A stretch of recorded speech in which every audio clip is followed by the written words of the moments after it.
الحمد للہ نحمده ونصلي ونسلم على رسوله الكريم وعلى آله وأصحابه ومن تبعهم بإحسان إلى يوم الدين أما بعد اللهم انفعنا بما علمتنا وعلمنا ما ينفعنا وارزقنا علما تنفعنا به آمین۔ پچھلے درس میں سورہ البقرہ کی آیت نمبر 83 کے حوالے سے یہ بات بتائی گئی تھی کہ اللہ تعالیٰ نے بنی اسرائیل سے جو عہد لیا تھا وہ 8 باتوں پر مشتمل تھا، یعنی اس میں 8 باتیں تھیں، جس میں سے پہلی بات ان سے جو عہد لیا گیا تھا وہ یہ کہ صرف اللہ کی عبادت کی جائے گی۔ تو توحید اور اللہ کی خالص عبادت یہ انسانوں سے لیے جانے والے عہد میں سب سے بڑا اور سب سے پہلا عہد ہے۔ اس عہد کو، اس میثاق کو جو پورا نہیں کرے گا، باقی جتنے بھی عہد پورا کرے اس نے اس عہد کو پورا نہیں کیا۔ تو ان 8 عہد میں سے، 8 باتوں میں سے پہلی بات عبادت کی تھی جو اللہ رب العالمین ہی کی ہوگی۔ دوسری جو بات اللہ رب العالمین نے ان سے لی تھی عہد کے طور پر وہ کیا تھی؟ الاحسان الی الوالدین، ماں باپ کے ساتھ اچھا سلوک کرنا۔ ماں باپ کے ساتھ توحید کے بعد اچھا سلوک کرنا، یہ وہ عہد ہے جو اللہ تعالیٰ نے اپنی عبادت کے بعد انسانوں سے لیا، اور خصوصی طور پر یہاں پر بنی اسرائیل کا تذکرہ ہے۔ اللہ تعالیٰ نے فرمایا وَبِالْوَالِدَيْنِ إِحْسَانًا، اور اس وقت کو بھی یاد کرو جب کہ ہم نے بنی اسرائیل سے عہد لیا تھا کہ تم صرف اللہ کی عبادت کرو گے اور والدین کے ساتھ احسان کرو گے۔ احسان کا مطلب حسن سلوک، اچھا سلوک کرنا۔ اچھا سلوک کتنی طریقے سے ہوتا ہے؟ علماء نے کہا 4 طریقے سے اچھا سلوک ہوتا ہے ماں باپ کے ساتھ خصوصی طور پر۔ نمبر 1 بالقول، اپنی باتوں کے ذریعے ان کے ساتھ اچھا سلوک کرنا، یعنی اچھی باتیں کرنا، نرم باتیں کرنا، اپنی زبان سے انہیں تکلیف نہ پہنچانا۔ یہ پہلا اس نے سلوک ہے جو قول سے ہوتا ہے، زبان سے ہوتا ہے۔ والفعل، اور عمل کے ذریعے اس نے سلوک کرنا، اپنے کردار، کیریکٹر، اخلاق اور رویے کے ذریعے ان کے ساتھ اچھا سلوک کرنا۔ کبھی کبھی ہوتا ہے، برعکس ہوتا ہے اس کے، انسان زبان سے تو بڑا اچھا سلوک کرتا ہے ماں باپ کے ساتھ، لیکن کردار، کیریکٹر، رویے میں اس کا اچھا سلوک نہیں نظر آتا، اچھا رویہ ماں باپ کے ساتھ نہیں رکھتا۔ باتیں کرتا ہے تو بڑی اچھی کرتا ہے، لگتا ہے اس سے زیادہ فرما بردار کوئی نہیں ہوگا ماں باپ کا، لیکن رویہ، سلوک اور معاملات ماں باپ کے ساتھ اس نے سلوک والے نہیں ہوتے۔ 2 ہو گیا۔ نمبر 3 والمال، یہ دونوں کے ساتھ ساتھ حسن سلوک والدین کے ساتھ کیا ہے؟ ماں باپ کے ساتھ مال کے ذریعے، مال کے ذریعے بھی ان کے ساتھ اچھا سلوک کیا جائے۔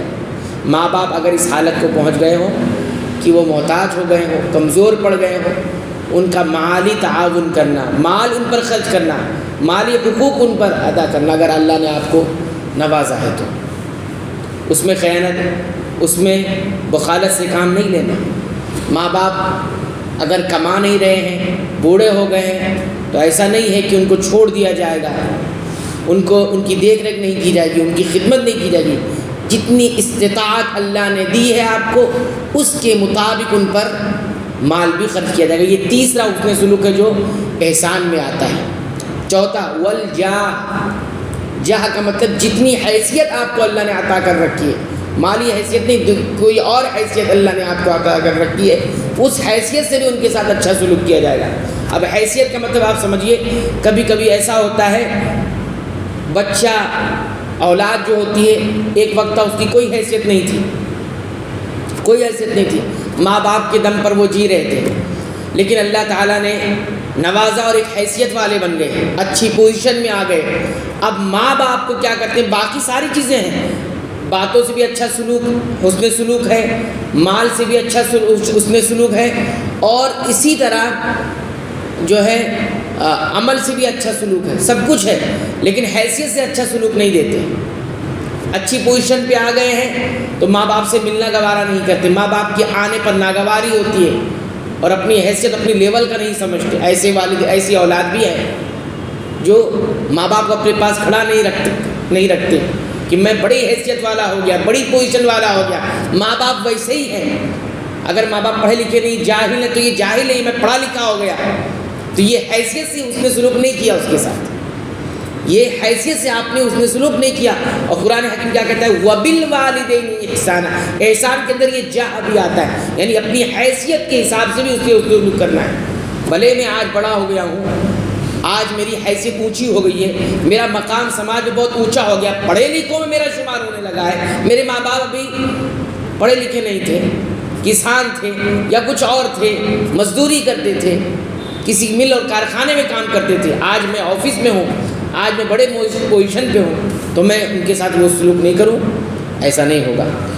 اس لیے اللہ تعالیٰ نے وَبِالْوَالِدَيْنِ احسان کہہ کر یہ احسان صرف کہا، یہ نہیں کہا کس سے احسان کرنا ہے، کس طریقے سے کرنا ہے۔ احسان کو ایسی عام رکھ کر اللہ تعالیٰ نے کہا جتنی بھی احسان کے طریقے ہو سکتے، جس کے ان میں 4 طریقے ہم نے بتائے، بالقول، بالفعل، بالمال، بالجاہ، باتوں سے، کردار سے، مال سے اور حیثیت سے، تو یہ تمام طریقے اس میں داخل ہوتے ہیں۔ والدین سے مراد کون ہوتا ہے؟ والدین سے مراد ماں اور باپ ہوتے ہیں۔ باقی اور رشتے جو دور کے رشتہ دار ہیں ان کے ساتھ بھی حسن سلوک کرنا ہے، جیسا کہ آیت میں آگے بھی آئے گا، لیکن باقی رشتہ داروں میں اور ماں باپ کے رشتے میں دونوں میں اللہ نے فرق رکھا ہے، دونوں کے حقوق میں فرق رکھا گیا ہے، دونوں کی وراثت کے حقوق میں بھی فرق رکھا گیا ہے، دونوں کی وراثت کے حقوق میں بھی فرق رکھا گیا ہے۔ بہرحال یہ دوسرا عہد ہے جو اللہ تعالیٰ نے بنی اسرائیل سے لیا تھا کہ عبادت صرف اللہ کی کرو گے، اور دوسرا جو عہد تم سے لیا جا رہا ہے وہ کیا؟ والدین کے ساتھ اچھا سلوک کرو۔ اچھا، یہاں پر ایک مسئلہ ہو رہا ہے، جس کے والدین زندہ ہیں جیسے بھی ہیں ان کے ساتھ اسی طرح احسان و سلوک کیا جائے گا، وہ چاہے جیسے بھی ہو۔ ماں باپ ہے اور یہ شرعی حکم ہے۔ ماں باپ ہو سکتا ہے کبھی کبھی ایسا ہوتا ہے کہ کسی کے ماں باپ کسی کے ساتھ اچھا سلوک نہیں رکھتے، تو اس کا یہ مطلب نہیں کہ شرعی حکم اس سے الگ ہو جائے کہ میرا باپ میرے ساتھ صحیح نہیں رہتا، میری ماں میرے ساتھ صحیح نہیں رہتی تو میں اس کے ساتھ حسن سلوک نہیں کروں گا۔ بالکل نہیں، آپ کو حسن سلوک پھر بھی کرنا پڑے گا۔ بلکہ قرآن میں یہاں تک کہا گیا کہ ماں باپ اگر کافر بھی ہیں، آپ کے دین پر بھی نہیں ہیں، حق پر بھی نہیں ہے، پھر بھی احسان ان کے ساتھ ہوگا انسان ہونے کے ناطے۔ ہاں، یہ ہے کہ گناہوں میں ان کے ساتھ شریک نہیں ہوا جائے گا، گناہوں میں ان کی بات نہیں مانی جائے گی۔ لیکن اب وہ لوگ جن کے والدین اس دنیا میں نہیں، جا چکے، دنیا میں نہ ماں ہے نہ باپ، گئے، تو ان کے ساتھ احسان کیا ہوگا؟ اس کی بہت ساری شکلیں حدیث میں بتائی گئی ہیں۔